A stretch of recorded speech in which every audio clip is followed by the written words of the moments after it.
Hola amigos, ¿cómo estáis?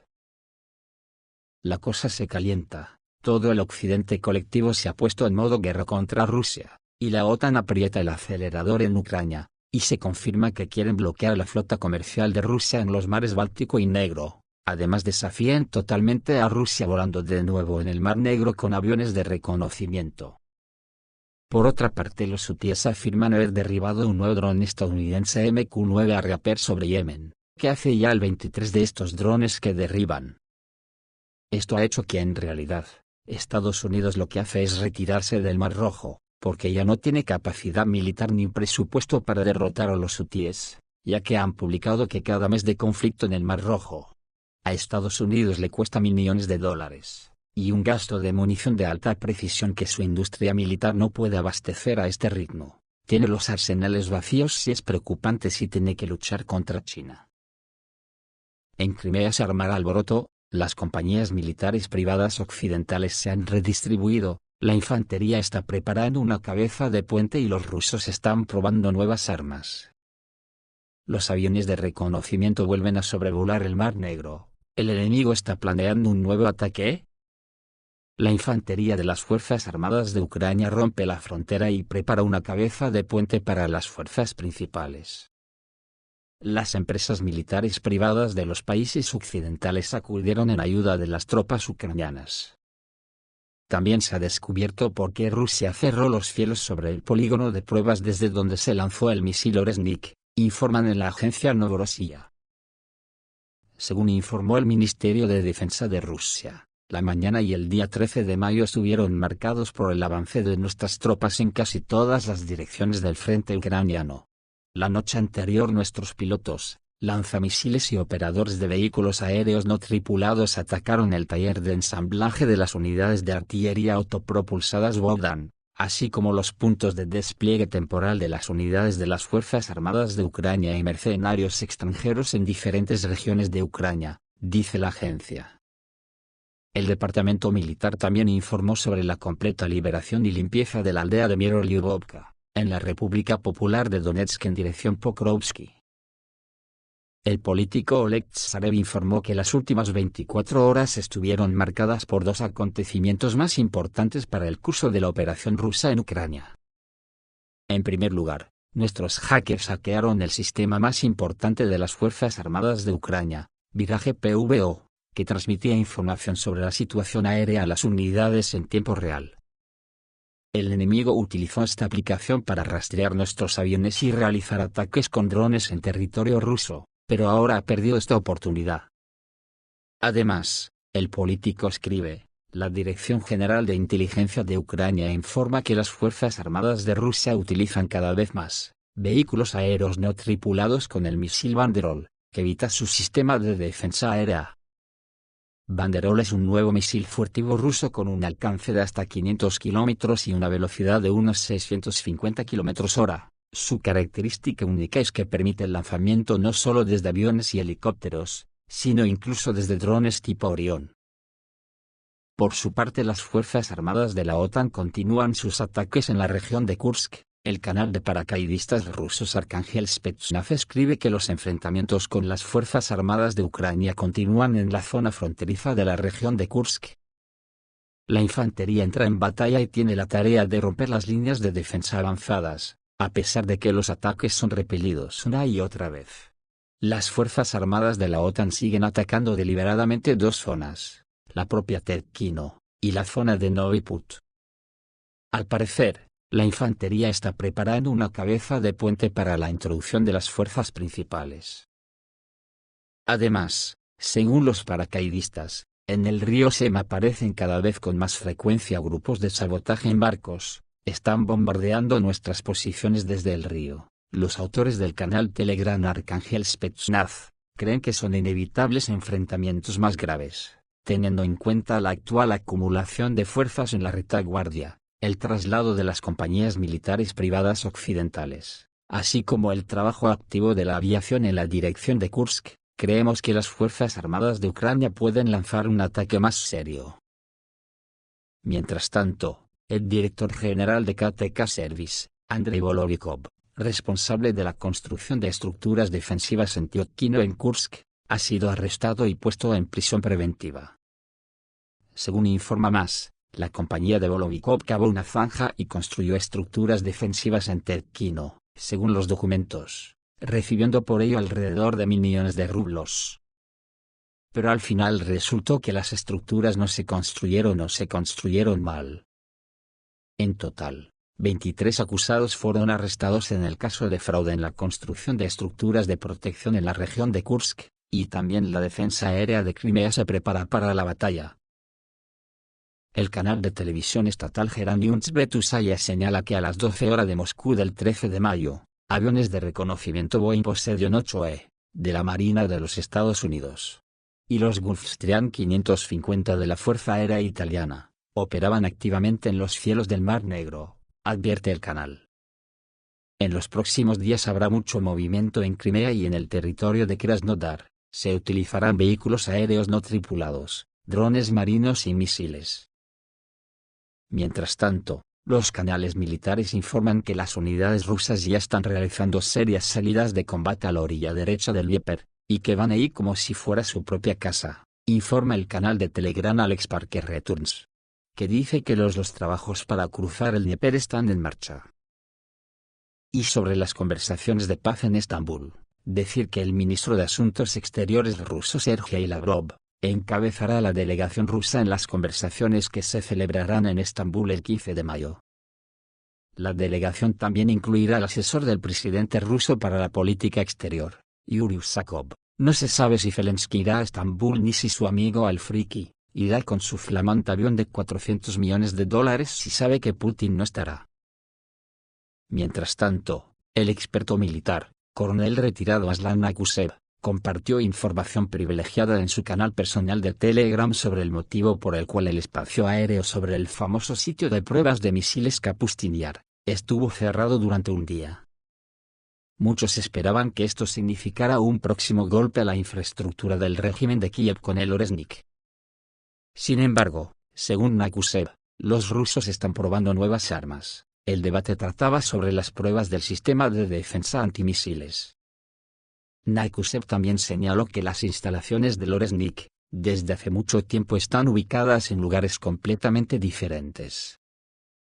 Hay muchos más de 2 centros, y hay decenas de misiles en posición de combate, y cuando se tome la decisión de hacer boom no habrá necesidad de cerrar el espacio aéreo, dice Aslan Nakusev. Sobre el bloqueo de la flota rusa, a la OTAN ya le ha entrado la locura absoluta. La Unión Europea quiere cerrar el acceso de 25 petroleros al Báltico y al Mar del Norte a Rusia. La Unión Europea se prepara para aumentar la presión de las sanciones contra Rusia, incluyendo en el 17º paquete de medidas restrictivas a 149 buques vinculados a la llamada flota en la sombra utilizada para eludir las sanciones petroleras. Según E-Observer, 25 de estos barcos se encuentran actualmente en los mares Báltico y del Norte, lo que los convierte en objetivos prioritarios para Bruselas. El nuevo paquete de sanciones, cuya discusión está prevista para el 14 de mayo de 2025, tiene como objetivo reducir los ingresos de Moscú por las exportaciones de energía y fortalecer el control sobre el transporte marítimo. Se espera que las medidas se aprueben finalmente en una reunión del Consejo de Asuntos Exteriores de la Unión Europea el 20 de mayo. Lo que marca el último paso en el enfrentamiento económico con Rusia. Según E-Observer, la flota en la sombra incluye barcos que transportan petróleo ruso, a menudo eludiendo el techo de precio de $7 por barril impuesto por el G60. Estos barcos, registrados principalmente en países terceros como Gabón o Panamá, permiten a Rusia seguir exportando a pesar del embargo de la Unión Europea. Como señala Reuters, en 2024 aproximadamente el 70% del petróleo ruso se transportó a través de estos sistemas, lo que generó ingresos para Moscú por $180.000 millones. El nuevo paquete de sanciones incluye la prohibición de que estos barcos entren en puertos europeos, así como restricciones a la prestación de seguros y servicios a los mismos, lo que complicará significativamente sus operaciones. La Unión Europea presta especial atención a los mares Báltico y del Norte, a donde se envía parte del petróleo ruso desde los puertos de Primorsk y Ust-Luga. En diciembre de 2024, Los países de la región, incluidos Finlandia, Estonia y Suecia, acordaron verificar conjuntamente los certificados de seguro de los petroleros sospechosos de transportar petróleo sancionado. Según Bloomberg, Estonia ya está solicitando datos a los barcos en el Golfo de Finlandia, pero solo recibe respuesta de un 40% de ellos, lo que pone de relieve las dificultades del seguimiento. Todo indica aparentemente que la Unión Europea está dando los pasos firmes al enfrentamiento definitivo con Rusia. Por otra parte, los hutíes derriban otro dron estadounidense MQ-9 Harrier sobre Yemen. El grupo yemení Ansar Allah, hutíes, anunció la interceptación de otro vehículo aéreo no tripulado estadounidense MQ-9 Harrier sobre territorio yemení. El movimiento afirmó que se trataba del 23º incidente de este tipo, lo que pone de relieve las tensiones persistentes en la región a pesar de un reciente alto el fuego iniciado por Estados Unidos. La información sobre la interceptación fue publicada por el portavoz hutí Yahya Sarea, quien dijo que el dron fue derribado utilizando misiles tierra-aire en la provincia de Marib. El incidente fue una prueba más de la continua capacidad militar de los hutíes a pesar de las intensas operaciones estadounidenses y sus aliados en la región. Ante estos acontecimientos, la administración del presidente estadounidense Donald Trump decidió poner fin a la operación militar en Yemen, lanzada para debilitar a los hutíes y garantizar la seguridad del transporte marítimo en el Mar Rojo. La decisión de Trump estuvo motivada por varios factores, incluido el alto costo de la campaña, pérdidas significativas de equipos y la falta de resultados tangibles, informó el New York Times. En solo un mes, la operación ha gastado más de $1.000 millones en armas, lo que ha suscitado temores en el Pentágono de que se esté quedando sin los arsenales necesarios para contrarrestar a China en el Indo-Pacífico. El evento clave que influyó en la decisión fue el accidente de dos cazas F-A1 y F del portaaviones Harry S. Truman en el Mar Rojo el 18 de abril. El incidente, según fuentes del Departamento de Defensa de Estados Unidos, puso de relieve los riesgos de continuar la operación ante la activa reacción de los hutíes.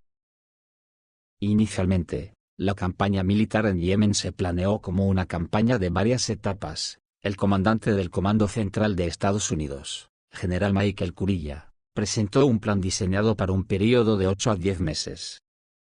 La primera etapa tenía como objetivo destruir los sistemas de defensa aérea de los hutíes, lo que permitiría lanzar ataques contra el liderazgo del grupo, de forma similar a las operaciones de Israel contra Hezbollah. Sin embargo, apenas un mes después del inicio de la operación surgieron desacuerdos dentro de la administración estadounidense. El vicepresidente J. D. Vance, el secretario de Estado Marco Rubio, la directora de Inteligencia Nacional Tulsi Gabbard, la jefa de Estado Mayor Susie Wallace y el presidente del Estado Mayor Conjunto Dan Kaine han pedido que se ponga fin a la campaña, citando su ineficacia y sus altos costos. El secretario de Defensa, Pete Hegseth, adoptó una postura más mesurada, y no se pronunció ni a favor ni en contra. Sin embargo, la última palabra la tuvo Trump, quien, según fuentes, se mostró categóricamente en contra de continuar con la operación. Los hutíes afirman haber destruido casi con éxito un caza F-35 estadounidense. El grupo Ansar Allah de Yemen continúa demostrando sus capacidades militares, planteando serios desafíos al ejército estadounidense. En un incidente reciente sobre Yemen, las defensas aéreas hutíes casi derribaron varios cazas F-16C de la Fuerza Aérea estadounidense y un F-35 Lightning II de quinta generación. Así lo informaron fuentes del Pentágono, señalando que el ataque fue repelido con éxito gracias a las maniobras de los pilotos y a los sistemas de guerra electrónica. El incidente es una prueba más de que los hutíes, a pesar de años de conflicto, conservan la capacidad de amenazar incluso la tecnología militar occidental más avanzada. Según los medios árabes, incluido Al Mayadeen, en el ataque se utilizaron misiles tierra-aire avanzados, supuestamente suministrados por Irán, lo que indica un continuo apoyo externo al grupo. En este contexto, la administración estadounidense anunció el fin de una serie de ataques aéreos contra bastiones y depósitos de municiones hutíes, llevados a cabo con el objetivo de debilitar el potencial militar de Ansar Allah y garantizar la seguridad del transporte marítimo en el Mar Rojo. Sin embargo, Como se supo a partir de declaraciones del Pentágono, en lugar de retirar todas las fuerzas de la región, Washington está cambiando de táctica. Los bombarderos estratégicos B-52H Stratofortress están siendo desplegados en la base aérea Diego García en el Océano Índico para reemplazar al furtivo B-2 Spirit. Según Reuters, esta decisión está relacionada con la necesidad de mantener una presencia militar en la región y al mismo tiempo reducir los riesgos de los costosos aviones furtivos. El B-52H, capaz de transportar misiles de crucero de largo alcance, permitirá a Estados Unidos atacar desde una distancia segura, minimizando la amenaza de los sistemas de defensa aérea de los hutíes. Esto es todo, amigos, reciban un saludo.